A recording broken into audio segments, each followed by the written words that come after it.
Pittsburgh Steeler fans, welcome back to another episode of Steeler Stat Geek. This is, something I don't know how long it's going to take me to get used to saying. This is Behind the Steel Curtain editor, Dave Schofield, coming at you. This is actually my first show since I've officially became the editor, although I've been doing the job for over a week now. It was the first time. Sorry, my YouTube channel just came on. It was my first time since the contract was official. So here we are, and I'm here with, as always, the big bro Sco, my brother Rich. How you doing, Rich? Doing well. We want bad. We want yeah. Joined in the live chat saying they want BAD. Who is in the live chat tonight? So that's great. You know, being a team player now that he is. Oh man, I'm going to mess it up. We didn't say editor. We didn't say manager. Podcast director. There we go. Podcast director. We've got Thaddeus in here this week, although we answered his question a couple weeks ago. Guess what we just had happen? Thaddeus might be bringing the written word to BehindTheSteelCurtain.com. We're working on getting him. Yeah, he had an article he already has ready and wanted to know what to do. And I said, here's what we're going to do. We're going to get you set up with some privileges. And I just emailed him. That's actually why we're a little bit late, because I needed to send that email out with some instructions for him.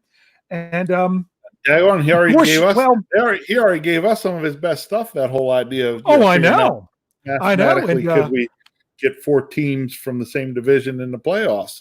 And sorry, Thaddeus, I already wrote the article about it too. So I used it for an article as well. Yep. So, but yeah, he had a really great idea. Now he'll check himself out here on the live chat a little more, because he'll hold it a little closer to the vest. Yeah. So that's just, I told him, I said, we could, as the editor, you've kind of got to manage the content and everything else. But when I said, but the idea of what he was doing and it presented to me was, I said, all right, that's a no-brainer. You're good to, submit it and we'll see what we can do with it. So good. That's how it's going to be. And, we're also hoping, this fall that Big Bro Sco might be getting into some written word. We're hoping to see that. We still always have our regular staff writers, but we also have some other contributors. Like Rich, like Thaddeus. Wes may be contributing at some point to the website, and a whole host of others. That was Michael Beck, and now he's on board. On that note, honestly, some of that just goes to show that some of you folks that are out there, that bring it week in and week out in our live chats on some of these podcasts. That stuff goes noticed, and we start to say, hey, maybe this person could write something, Yeah, and honestly, you always have the option. We have a fan post section of our site where you could go in, write your own fan post. You've got it, you edit it yourself and everything else. And sometimes we take those fan posts and move them to the main page. That's happened. That happened this weekend. So, as you're doing the dishes, sorry, and so someone else is doing the dishes, even though I'm supposed to be doing them after the podcast gets over. So I still have to do dishes as well. So good, we could do dishes together. So that's just kind of how things work here with Behind the Steel Curtain. That you can do that on the fan post, and then our own, I'm going to call him news correspondent, Jeffrey Benedict, who also does the film breakdown. That's how he got his start with Behind the Steel Curtain, was by doing fan posts that were being featured on the main page. So there are other options out there for people with when it comes to contributing there here at Behind the Steel Curtain. But I see that we already have some of our dedicated writers in the live chat, like Brian Anthony Davis, like Flip. And we're a community. This is all that I look forward to spending Tuesday nights with you all. Don't you kind of feel the same there, Rich? Yeah, I do. It's funny. I always look through, even before we bring the show up and start live, I'm always looking to see who already's in there commenting in the live chat. So, first thing I noticed, Cree was first one up there tonight. I was like, oh, look, Cree's already over there in the live chat. So nice to have you here, Cree. Yeah, there he was. As usual. He won. He was the first one to do the comment, because I know on some shows that used to be the thing who could get on there and get there first. Now, if you're here listening in the live chat, make sure you take the time, close it out. If you're watching on your phone, just close out the live chat and hit that thumbs up button, because liking the show is the best thing that you can do for us. That's honestly what we like. We're here to produce this content for you all. So let's dive into it. There was one news item that happened today that we wanted to bring up and talk about, and actually our news correspondent Jeffrey Benedict covered this. It was a late article on the website today. We usually don't publish things later on unless it's important. So we just thought, well, let's go ahead and get this out there. And that is, the NFL has informed all the teams that their training camps will be held at their facilities this year. So I know that's, for some people, most NFL teams, I think it's all but, what did we say, 7? I think there's 7. It was 6 or 7 when I was reading earlier today. It was such a small number. Really surprised me. Yeah, that there's only 6 or 7 teams that don't have training camp at their facility. But we don't care about all the other teams. We care about the Pittsburgh Steelers. And the Pittsburgh Steelers, do you know how many years it's been? How many straight seasons have they gone to Latrobe and to St. Vincent College? It's funny. I was talking. I actually got to go into work today, and was talking with one of the guys that works for me, and I couldn't. I'd seen the article pop up, and I was like, man, it'd be weird them not being in Latrobe. They've been going there for like forever, like longer than I've been alive, probably. So. We have a guess of 50 years by Steelers Pittsburgh. Mark says 30. The exact answer, 54. 54 years that they have gone there. So their first year there was when? That was pre Chuck Noll. Yeah. It was actually right after they started going there was when the winning culture started. And that's probably why they've kept it up. Yeah. So now, I know for fans that's sad, because a lot of fans have gone to Latrobe. I admit, I have never been to training camp. I have season tickets, go to games, but I've never been to training camp. We've talked about on the show in the past, but we've watched workout scrimmages, however you call that, back in the day when the Washington Redskins were at Frostburg, and the Steelers would come down. We would go watch that. But I've never been to Latrobe, and I was supposed to go last year with Brian and Jeff. That ended up getting canceled because the weather wasn't looking good, and it was the one day they got rained out. So it was wise. And we'll blame Lance Jeff. wouldn't come because it's too hot. Jeff wimped out. That's what we can say now, right? Yeah. So no, it doesn't I'm mean sure that they Brian won't would go agree back. with me on that one. It was Jeff that really wimped out. Yeah. I'm sure that's exactly what we're going to say. But honestly, it was the right call, because we would have gone there for nothing. But they're not going to have it there this year, but it doesn't mean that they won't go back. And I know for the fans, they enjoy the whole Latrobe experience, those that go there. But there's a chance, most likely, there weren't going to be fans there anyway. Right. So the other thing you got to look at it too, and believe it or not, the Steelers are one of those organizations where I know that they take at least some pride or thought in that, in the fact of the, I don't want to put it, the monetary, the money involved to St. Vincent's College and the surrounding area there, and what it does for that area as well, which is another reason why I would think they would probably then not just scrap it and not go back. Oh, absolutely. I mean, that does so much for that community there. And I know that they're members of the Steelers,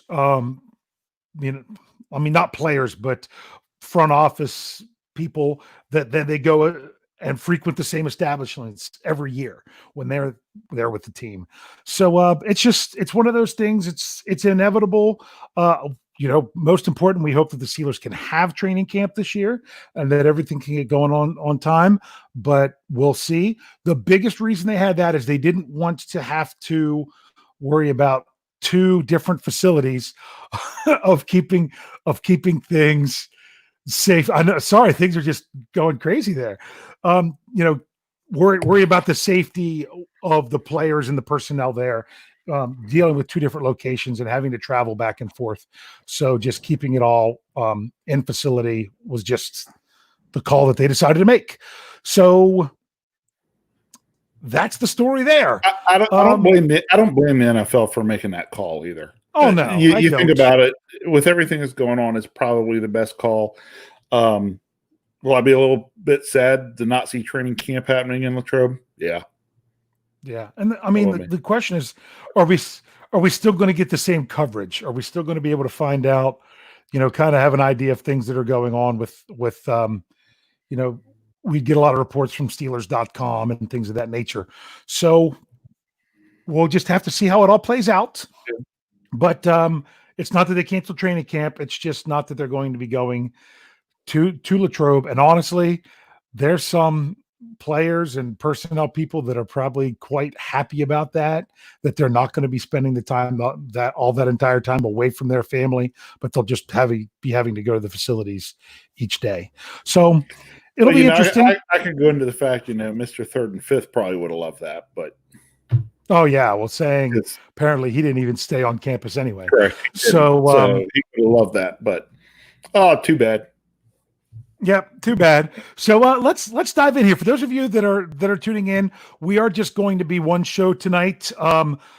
As we're getting some things accustomed, I know our podcast director Brian Anthony Davis said that he could handle dealing with the setup and everything with two shows this week, but being my second day on the job as editor, and the fact that tomorrow is my son's 9th birthday, I kind of have some things I need to get accomplished tonight. So we're gonna stick to the one show for one more week as we preview our last Steelers draft pick, and also talk a little bit more about what the position that draft pick comes in and how that position affects the Steelers defense, not necessarily that player in general.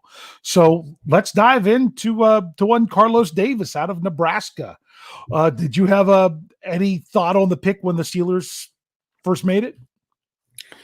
Okay. Trying to remember, I was actually watching the draft at that point in time. Like I said, I watched more draft this year than I think I've ever watched before.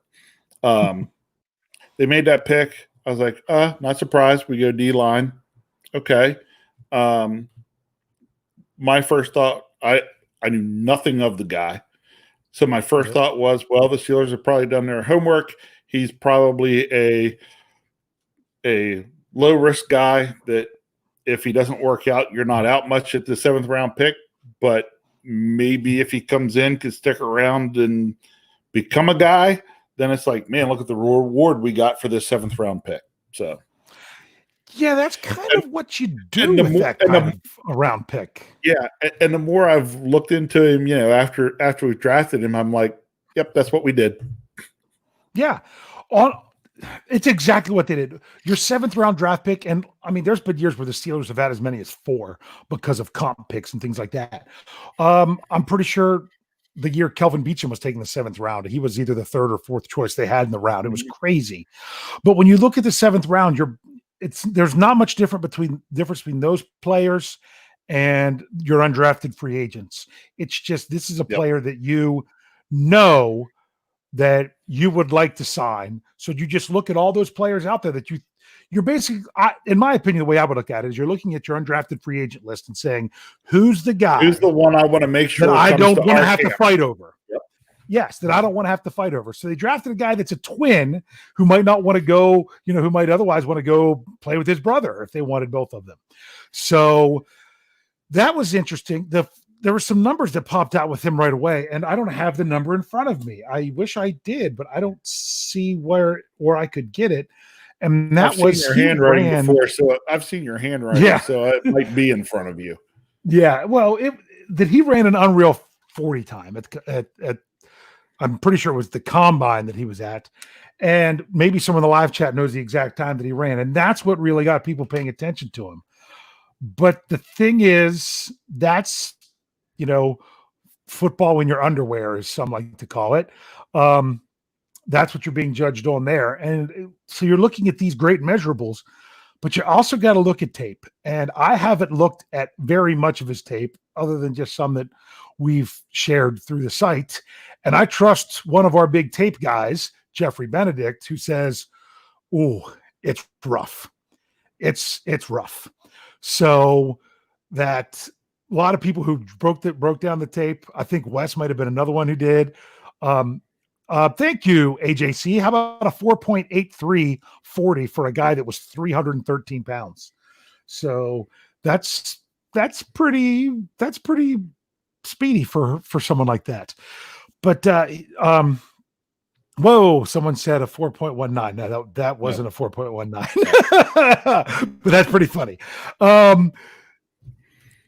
That you look at the athleticism and you say, hey, they're very raw, but do we want to have the rights to them and come in and see if we could take that raw athleticism and turn it into something?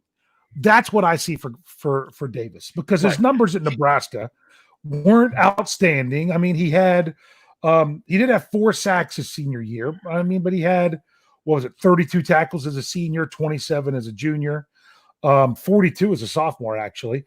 But all in all, I mean, he at least got a sack every year, but he didn't hit double-digit sacks for his career in 4 years. And that was after a redshirt season.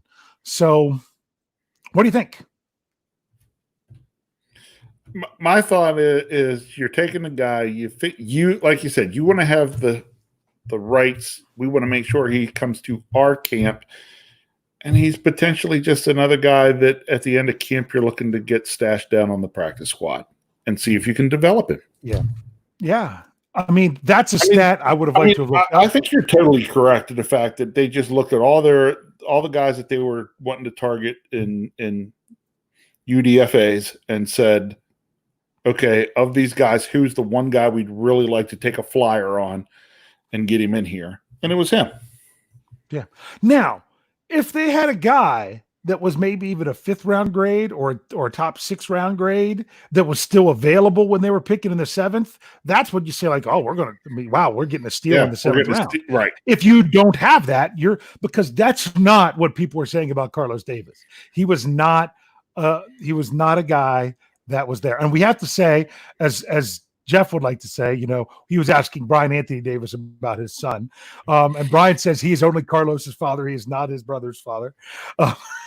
That was an ongoing joke that he had going for a while.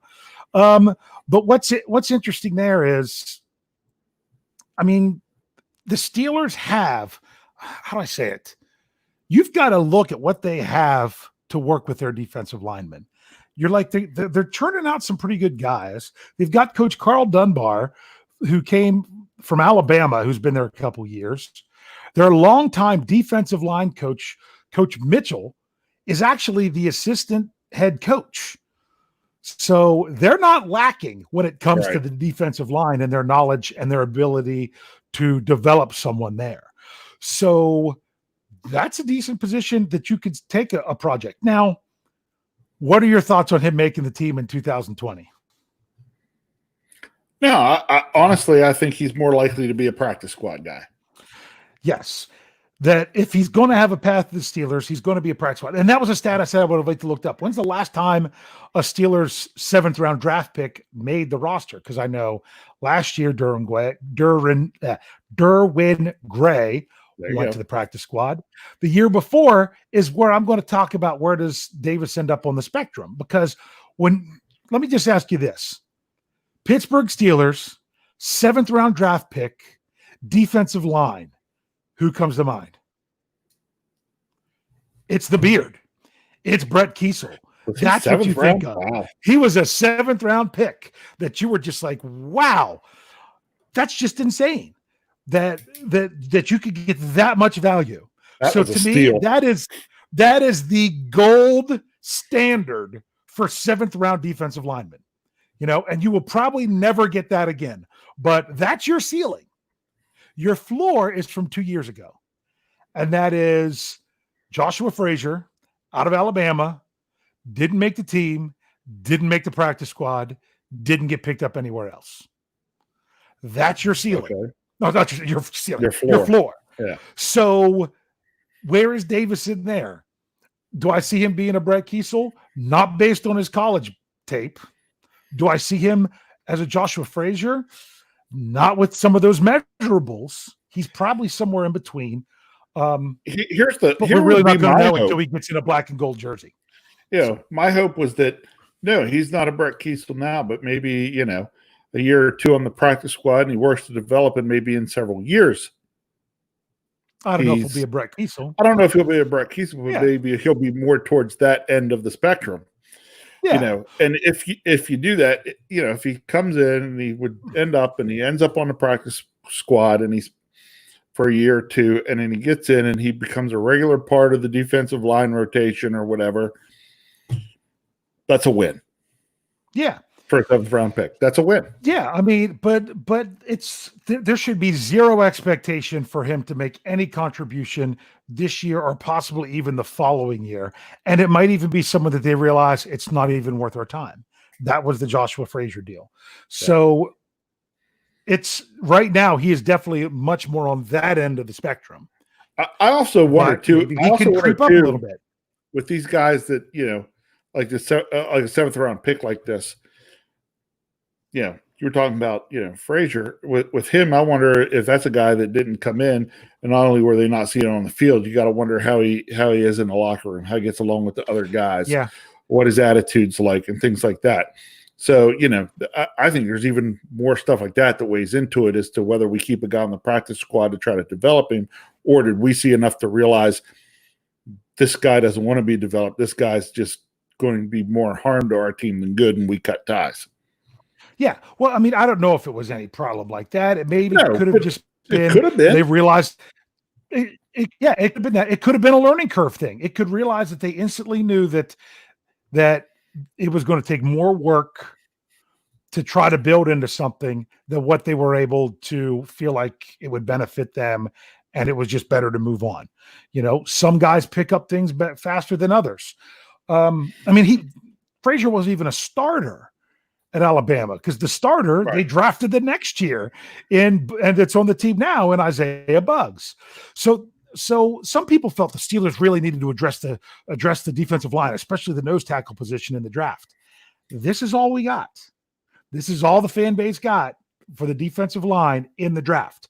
Now, they did trade for Chris Wormley. Yep. So there's that as well. So we're taking this with the Davis talk and tying it into, let's look at maybe the nose tackle position, and let's talk about this idea that Lance Williams put in my head. He's like, let's talk about stopping the run. Maybe you should look at some stats about stopping the run. So before we dive into that, what do you see with the Steelers' nose tackle position this year? Meaning what? What do I see with the nose tackle position? Yeah. When we actually need the traditional nose tackle, I see it potentially, well, there's different ways you could go. You could play nose tackle by committee. You could have somebody like Wormley or Alu come in and actually, say, you know what, we're going to go after that spot, and one of them actually win it. Yeah. You might see the Steelers get more creative and not play out of as much base 3-4. Yeah. Yes, and that is so true, and we're going to talk about that when it comes to stopping the run. Now, when it comes to nose tackle, like Mark brought up there, he's like, they also signed XFL players at D-line. That's true. Like, everyone's been saying Kayvon Walker. Some people say that it's Savon Walker. I'm not sure which one it is. We'll just call him Mr. Walker. There was Mr. Walker. Then we got Dwayne Hendricks. If they say, is he a defensive lineman or is he an outside linebacker? That's the thing with the XFL guys they brought in. They are on the smaller size of the defensive line. Even the guy that I like, Mondu, he's a little bit smaller size on the defensive line. So that's not really an answer for nose tackle. Now, I put an article out there about how a lot of Steeler fans are like, we need the big nose tackle. Of course, I said part of it we got ruined by Casey Hampton. He was just a beast, and we've been ruined by a couple of nose tackles through the years. Yeah, but he was the best. He's considered the best nose tackle in the Steelers franchise history. Joel Steed was pretty good. Joel Steed was pretty good. Javon Hargrave. Yep. Was a good, and we'll talk about him in a second. But the thing is, you think of Hampton, and he was just that the way he was built and how he plugged up the middle. But you almost have to ask yourself, the way the NFL's changed in the last 10 years, how effective would Hampton be now, because he would struggle to see the field. So I know a lot of people want that Hampton was listed at 325. Whether that was true or not is debatable. But that's why people are like, we really need the big nose tackle. I did an article about, were we satisfied with Javon Hargrave for the last 4 years? Did he not do a quality job? Yeah. I mean, he earned $13 million a season from the Eagles. So I would say what he was doing was pretty good. And they're like, well, yeah, they did all right, but we don't have someone like a Hargrave. Javon Hargrave was listed at 305. Right. Tyson Alualu is listed at 304. And Chris Wormley is listed at 300. You're not talking a large size difference with these guys. Now, Wormley's a little bit taller. He's a 6'5" dude. And Alualu was like an inch taller than what Hargrave was. So granted, that's moving in the opposite direction of where Casey Hampton was. But that also seems to fit what the Steelers are looking to do with the position in today's NFL. That if a nose tackle is only going to be out there 30% of the time, wouldn't it be nice to, if they're high quality, wouldn't it be nice to get them in the rotation other than just at nose tackle? So I love the notion of Alualu. He was just a step down from the other guys on the D line last year when it came to how he played. So why not get your next best player out there? Well, would you think that the coaches will look at it as well as, you're okay with those guys at just over 300 pounds? It also depends on how those guys do in managing and understanding the scheme. And it also depends, I think, some as in terms of how well they work as a unit, when you've got Tuitt, you got Hayward, you got Watt, and those other guys along, do they, how well do they pick up and mesh and work with that unit? We don't have to have the 340-pound nose tackle if, as a unit, our defensive line is just as good stopping the run as if you had, I'll just pick, other good nose tackles. If you had a Vince Wilfork sitting out there in the middle. Yeah. If you had, I'm sitting here thinking through, okay, who are some really big guys I've seen play nose tackle, Yeah. And Thaddeus asked the question, and this is a great question. He says, Dave, where would you draft Casey Hampton if he was in the 2020 draft? Thaddeus, you should have held on to that, man. That's a story. Oh, just kidding. Yeah. Remember that. You can steal our answer here if you want to. I don't think he goes 19th, but I do think he goes fairly high. But here's the bigger question, and this might be what you want to think about for this, Thaddeus, is part of the reason you don't know where to draft a Casey Hampton in the NFL draft in 2020 is that college football isn't developing that position to where you can get a great read on what they are going to do in the next level.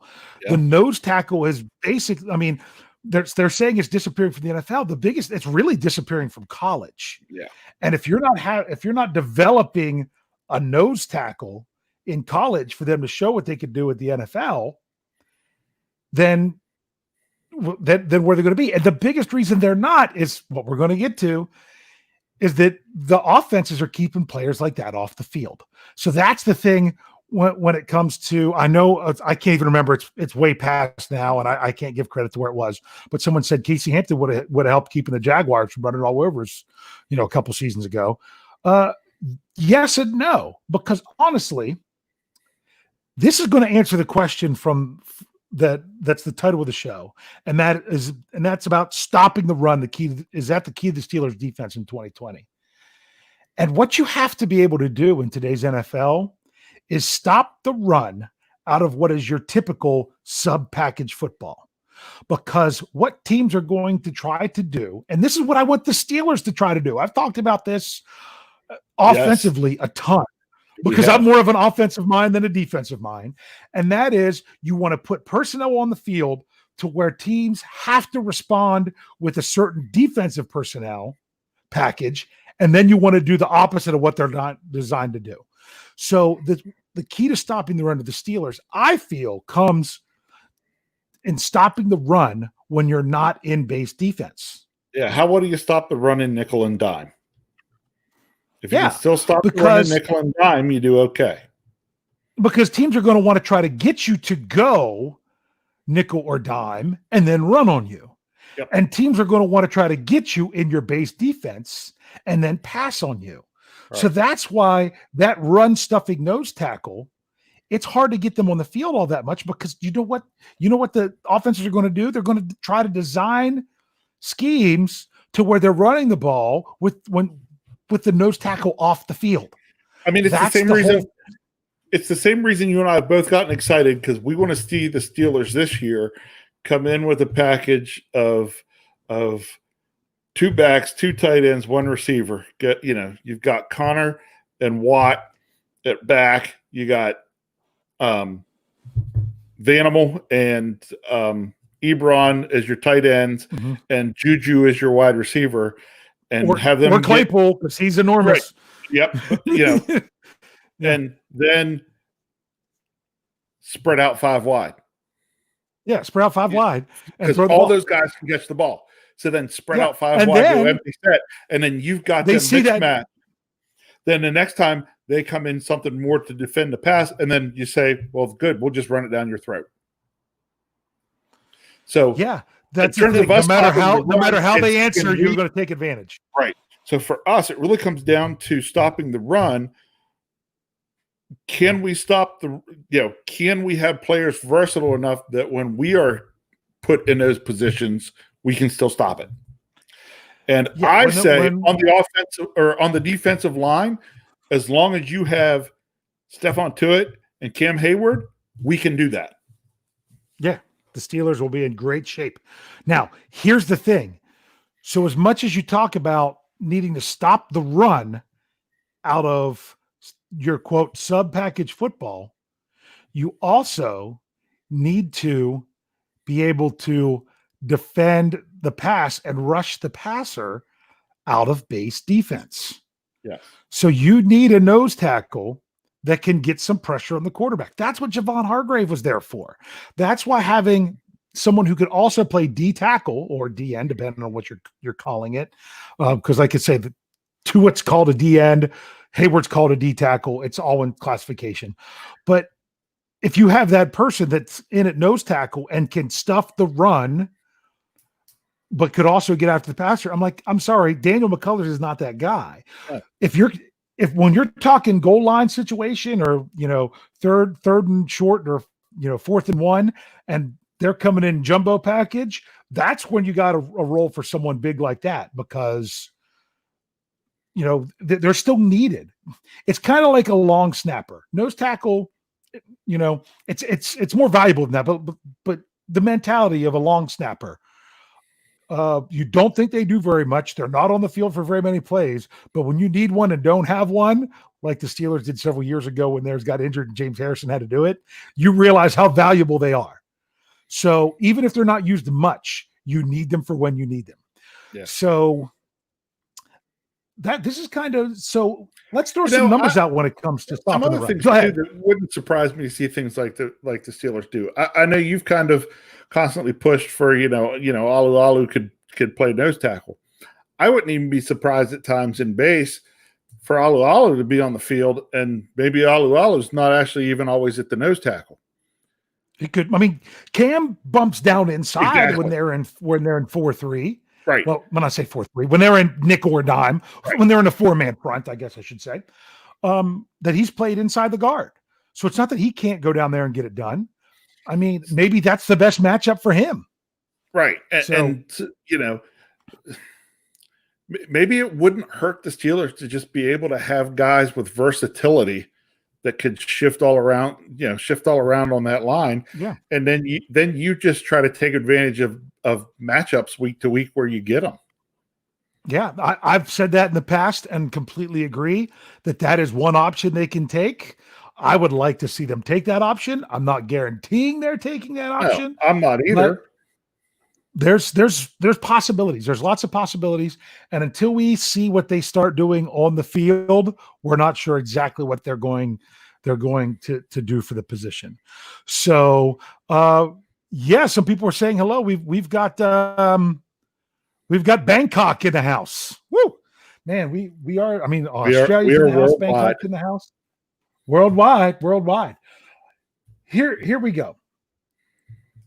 Some stats about the Steelers defense last year. Okay. These are their overall rankings. Now remember, this goes to yards. When they do, Brian Anthony Davis hates this, that they talk about yards. Steelers were ranked 5th overall last year in yards given, based on yards given up. Okay. They were 3rd against the pass. They were 14th against the run. Now, here's what's interesting. When you look at that, they were 14th against the run, but they were 3rd best in yards per attempt. So the reason they gave up so many yards was that the teams were running the ball against them more. Now, there's a couple reasons behind that. Okay, the Steelers actually, I can think of 3 reasons behind that. Let me real quick. Okay, hold on. No, okay, come on. Go ahead. I'll let you do that. No, I real 3 quick. Okay. You're going to steal my thunder, but that's fine. I want you to have some thunder. Okay. No, I want you to have the thunder. No, it's real easy. Fitzpatrick, Hayden, Nelson. There you go. There's your 3 reasons why we saw more runs than passes. Yeah. Well, yeah. Okay. I understand that. What I was going to say is why did the Steelers see more rushing attempts? It was San Francisco, Baltimore. Yeah. They had 3 games against teams that ran it way more than anybody else. In fact, the Steelers saw the 6th most rushing attempts of any team in the league. But what's interesting, so they saw the 6th most. Cincinnati saw the 1st. Because they were just absolutely Cleveland saw the 5th with only 1 more rushing attempt than what the Steelers saw. So what does that tell you? It's the reason that they saw so many attempts is because they were playing. These were teams that played Baltimore twice. Yeah. And how much they ran the ball. But here's another stat that was really interesting to know. Did you know that the Steelers last year were tied for 1st in rushing touchdowns surrendered? They only gave up 7 rushing touchdowns on the season, tied with New England. So even though they were middle of the road when it came to rushing yards, they were still pretty good up there when it came to yards per attempt. But you got to remember, they're going to be facing that big rushing attack because I don't see Baltimore trying to get away from that 2 times a year. The way you get away from that rushing attack is you got to get a lead on them. You got to get a lead on them and get them out of their game. That becomes much easier with one Mr. Benjamin Todd Roethlisberger at the helm and not Mason Rudolph or Duck Hodges. You even remember the name. Now You've ingrained it into my head. Yes, Benjamin Todd. You know who did that? I have to give credit. That's Brian Anthony Davis that ingrained it in my brains. Well, thanks, Brian. Yes. I appreciate that because now I walk around. I even walk around the house here, and Kyle brings something up, and I say, "Yeah, I won Benjamin Todd Roethlisberger." Yes, yes, and yeah. So that's the Steelers when it comes to rushing. So it would be great to get the rushing yards down, but I really like that yards per attempt. It was under 4. They gave up less than 4 yards per rushing attempt last season, which is pretty good, especially who they went against. They only gave up 1 100-yard rusher on the season last year. And that was week 17, right? What? That was week 17. Yeah. Why can't Brian Anthony Davis says my treasure, Richard Tiberius. That's a reference from the preview last week. Oh goodness. Because you know the other person, the famous person with the middle name Tiberius, right? I don't know. Come on, this is the Geek Show. That's James Tiberius Kirk.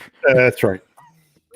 I'm sitting there. I'm like, it's a movie reference. Yeah, I was thinking Star Wars. I had the wrong one. It's Star Trek.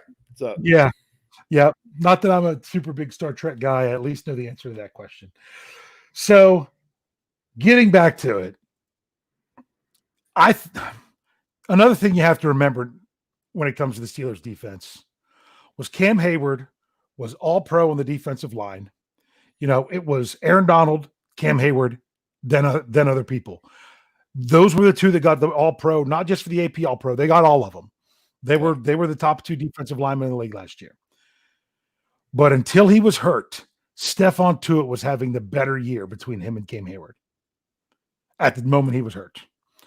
Really, I look at everything this year, especially with those run numbers and things like that. Everything's going to come down to does Tuitt stay healthy, stay on the field. If he and Hayward both stay healthy and stay on the field together, I'm not all that worried with what happens elsewhere on that line. We could get hurt, though, with one of them going down. Although, like I said, though, we got other guys that are versatile in there. Yes. I didn't even talk about Isaiah Buggs. Some people think that could be the answer at nose tackle. He's not even 300 pounds.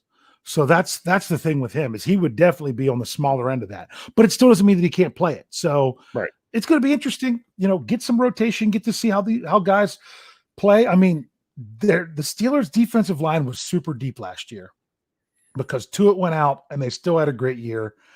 Tuitt comes back, you lose Hargrave, but you add Wormley. Yeah, he wasn't ranked as high, but I still think part of the reason the Steelers rank so high is because they're great coaches and their great scheme sets up their defensive linemen to succeed. I really think that they're put in a good great OLBs to Yeah, I mean that's the thing. Where's the weakness? Where's the weakness? It's you got to pick. As offensive, then you got to pick and decide where do we want to work our double. That's the one thing you can say. Our nose tackles, we need them plug up the middle. You put somebody in there. Really, if you're not going to double Cam, and you're not, if you don't double Hayward, and you don't double Tuitt, and you try, all we need then can't double everybody, right? Then it just comes down to can we get a nose tackle that can beat his guy one-on-one? A lot of times we've spent years talking about nose tackles that could gobble up double teams and still hold their ground to where then they could stuff. The linebackers could stuff the run. Yeah, but we might not need a nose tackle that needs to eat up double teams, because if you're double teaming the nose tackle, that means you're going one-on-one on Tuitt and Hayward. Are you kidding me? Yeah.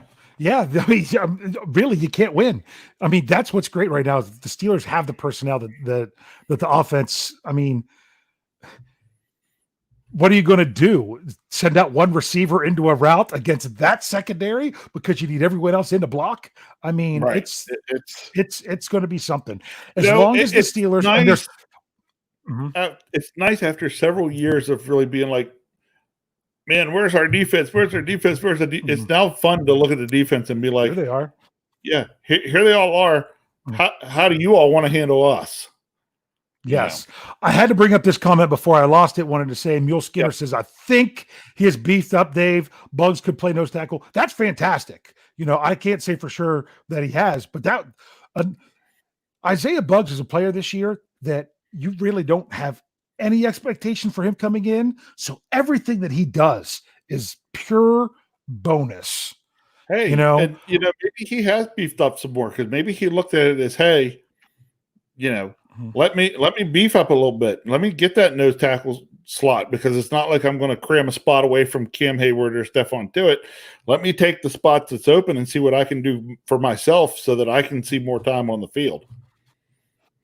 Yeah, absolutely. So it really comes down to, and remember, it looks like the Steelers are going to be riding, Vince Williams and Devin Bush a lot as the linebackers, with UG3 as the main backup. I'm all good with that. But Vince Williams, when he was in the lineup, made a big difference in the run game. Oh, yeah. So, but we have some great film studies going on the website. We've got Jeffrey Benedict with his film study with the Steelers secondary. There's one today from Kevin Smith, also known as Cliff Harris is Still a Punk, talking about the Steelers using deception, not doing what they did a couple years ago against the Chargers when they came to Heinz Field. They're like, we knew exactly what they were doing. It was easy to get the matchup we wanted. That's not how the Steelers operated this past year, and that's key to their success. So they've got the personnel to do these kind of things. We've got about 10 minutes or so left. We are 10, going 12 to minutes. open it up Open it up. to some questions. But here's the thing: I wanted to say something to a couple, if I could actually spell correctly. That I saw a couple in the live chat. People were saying, "Did we talk about no St. Vincent College?" Yes, that's what we started off the show with for at least a good 5 minutes that we discussed that. If you came in late, just go back and check it when the show's over and see what it was that we talked about. So now I'm bringing up where we're opening it up for questions. Okay. Lance is saying, yeah, personnel allows you to be creative schematically. Absolutely. And we have some great breakdown on the website. We have some already and more coming. So, so let's see what we have going on here. Well,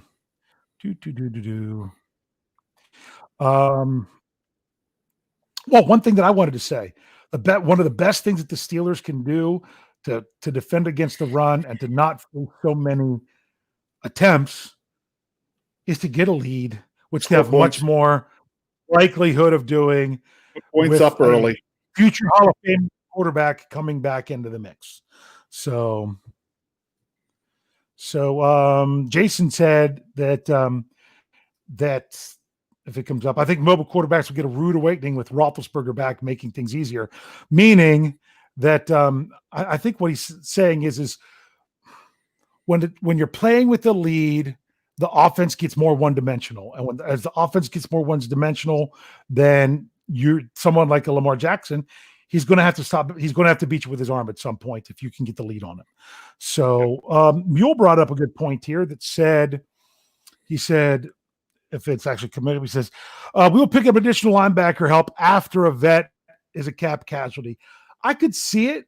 I don't know. I can't say a name. I don't know who. I don't know where. I could see it as a possibility.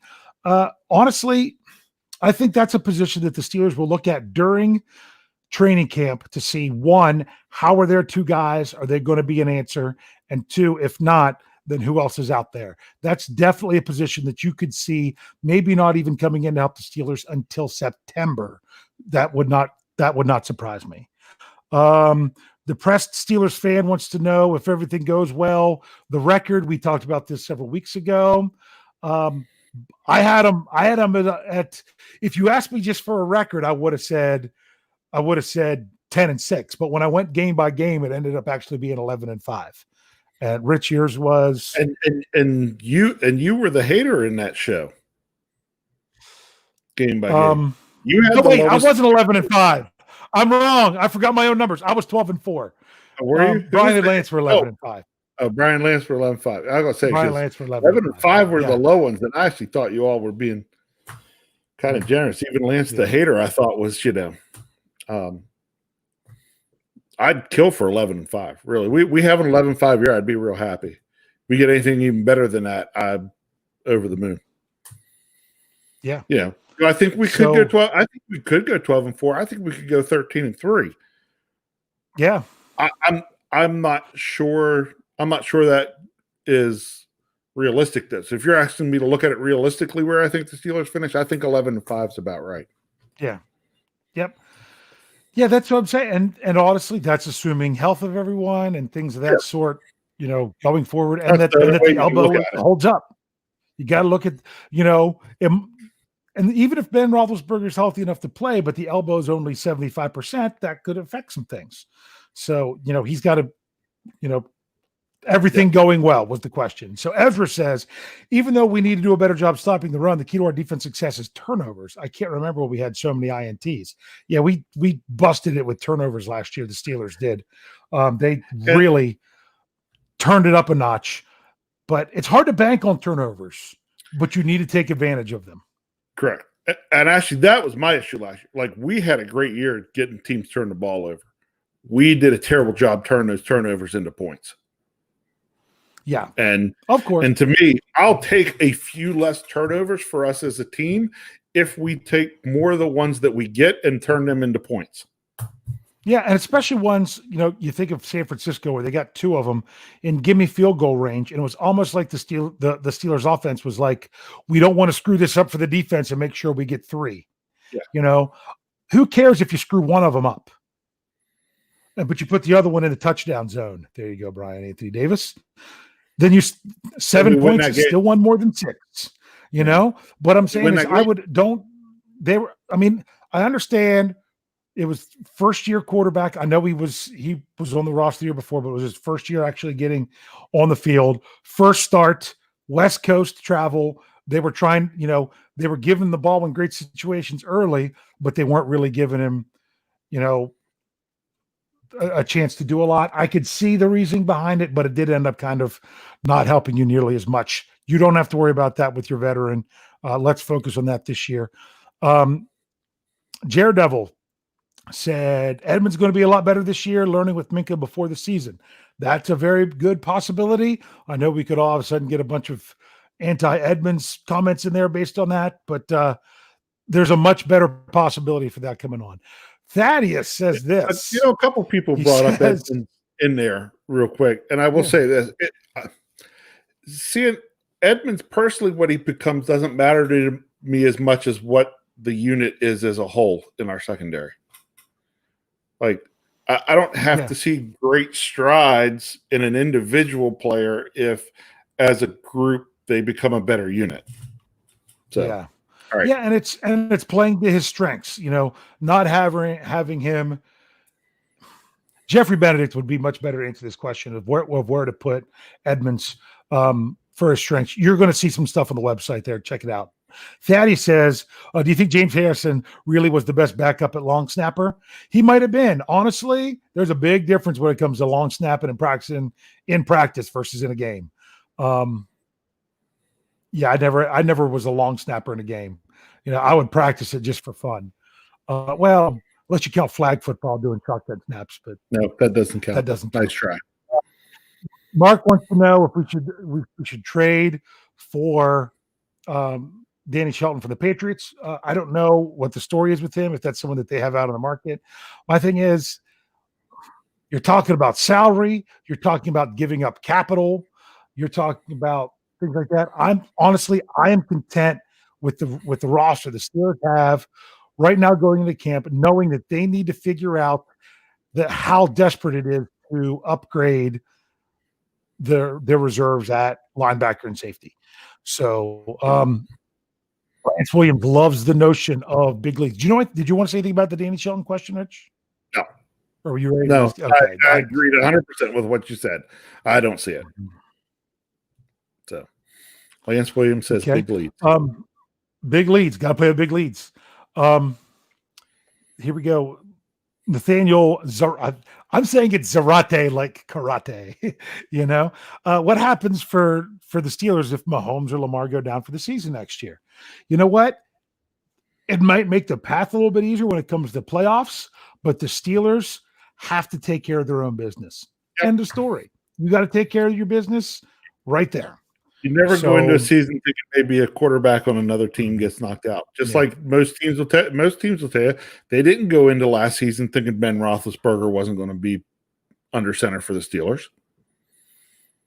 Yeah, not to say they didn't mind that they got to play against, Mason Rudolph and Duck Hodges, but they didn't go into their season looking at that thinking, maybe things will be easier for us because Ben Roethlisberger will get hurt.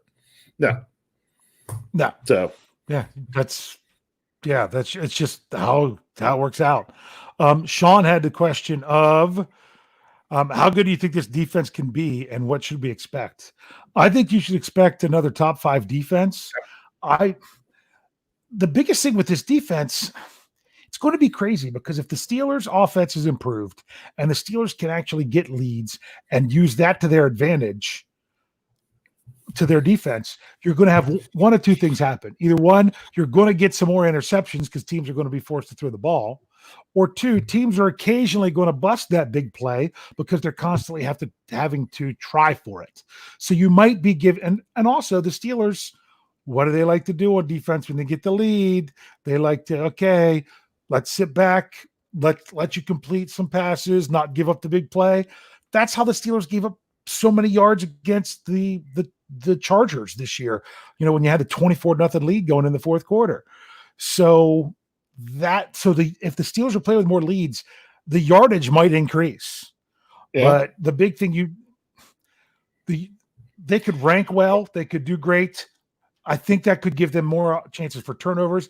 I think that's going to give more chances for sacks. When you've got a 3-score lead in the fourth quarter and you give up a bunch of yards because you let the other team move the ball down the field and score a touchdown, but eat up 8 minutes of clock. Yeah. Yeah. It's still a win. I agree with you. To reference that Chargers game. I think we're going to get the opportunity for more sacks. Okay. Mm-hmm. If we can get leads, I could see the potential that TJ Watt could lead the league in sacks. That potential could be there. I also think that we could end up seeing some more interceptions because you're going to see when we get leads and teams know they got to pass and we're going to get pressure from, and we get pressure, you're going to force quarterbacks are going to try to force the ball more and they're going to make poor throws under pressure and we're going to have the opportunity to pick them off. Eventually you're going to get them. All different kinds because of ways we got the personnel to do it. Right. Now, another thing of note from that Chargers game, and I know people might be seeing the live chat. Well, I'm going to have time for one more question after this. And I'm sorry I couldn't get to all the other stuff. And that is this. In the fourth quarter of that game, not only did they have a big lead, they were trying to protect it. It was Artie Burns and Cam Sutton. I mean, Cam Sutton still played well. And, Artie Burns didn't do terrible for Artie Burns. But both Joe Hayden and Steven Nelson were out at the end of that game. Steven Nelson didn't play at all, didn't even make the trip. And then Joe Hayden gets hurt. So that's kind of the situation that was going on. When Nelson didn't make the trip and Hayden got hurt, at that point in time, I was just like, we're going to win. But, oh, my gosh. Thank goodness Devin Bush in the first quarter got a defensive touchdown. And I'm pretty sure was it an interception or another? He got another turnover. I think it was an interception. Or I don't know, but it was when the Chargers were the fumble recovery was the touchdown, and he had another. He had one of each in the game. Yeah. So it was in the first half. I'm pretty sure it was both in the first quarter. So if it wasn't for that, that was just a crazy game. Last thing we're going to bring up because I got a couple things to tie up here, and that was Ezra saying to get a lead, we need to do better on first down. Boy. We've never discussed that one, have we, Rich? We haven't run so many geeky numbers as to we were terrible on first down. Yeah, so that's an issue. But we got to wrap things up because we got to keep it under an hour here. Do want to let everyone know, thank you for tuning in with the live chat. We've got our whole podcast